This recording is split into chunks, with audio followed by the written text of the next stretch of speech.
Is there anything worse than being socially misunderstood? Hello and welcome. Today I answer your questions. I make this sound like I've been doing question and answer segments for a while. I have not. I've never done a question and answer segment, which is a good start. But I was sent a question by one of my friends last night, and I thought I could do that. She asked me on the basis of an understanding that I am socially wise, which is great for my ego, but I don't really know what she's basing that off of, so whatever.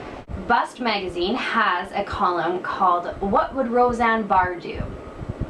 And I would like to play Roseanne Barr at any moment, so.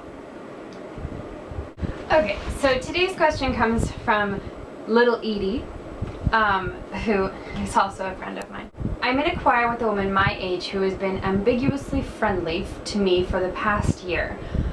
I haven't wanted to say anything because there's always been enough plausible deniability, and I didn't want to be seen as causing unnecessary drama. Who does want to be seen as causing unnecessary drama? Last night, the unfriendliness went from ambiguous to definite. We were all packing up, and I was talking to one of our gents, and ambiguous lady came up, and I turned, to widen the circle of conversation.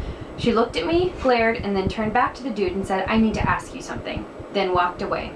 I haven't dealt with drama like this for a very long time, and I know I don't have to do anything, but for Pete's sake, we're all grown-ups.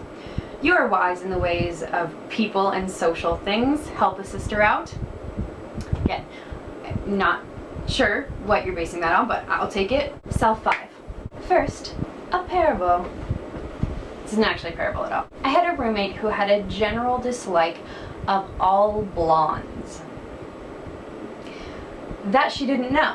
I noted the irrationality in this because some of her best friends are blondes, but it turned out that the people who had been the meanest to her had been blonde. So, all unknown blondes were treated as suspect until further investigation. Another story. This one's about me. I have stigmatisms, so if you don't know what astigmatism is, it means that your eye is shaped more like an egg than a golf ball, and so no big deal, right, except that you receive light differently than if your eye were shaped more like a golf ball. You receive light better horizontally than vertically, so it just basically means that I squint a lot. My squinting face from light looks a lot like this. My squinting face from being unimpressed looks like this. Not a whole lot of difference, I know.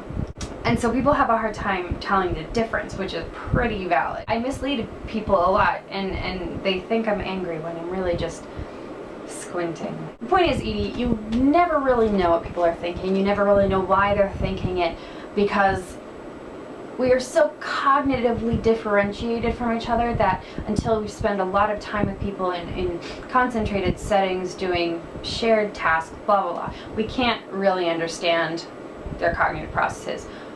So we're left to guess by facial expressions, social interactions, and they call it social skills for a reason. Sometimes those skills are underdeveloped, and it doesn't add up to awesomeness.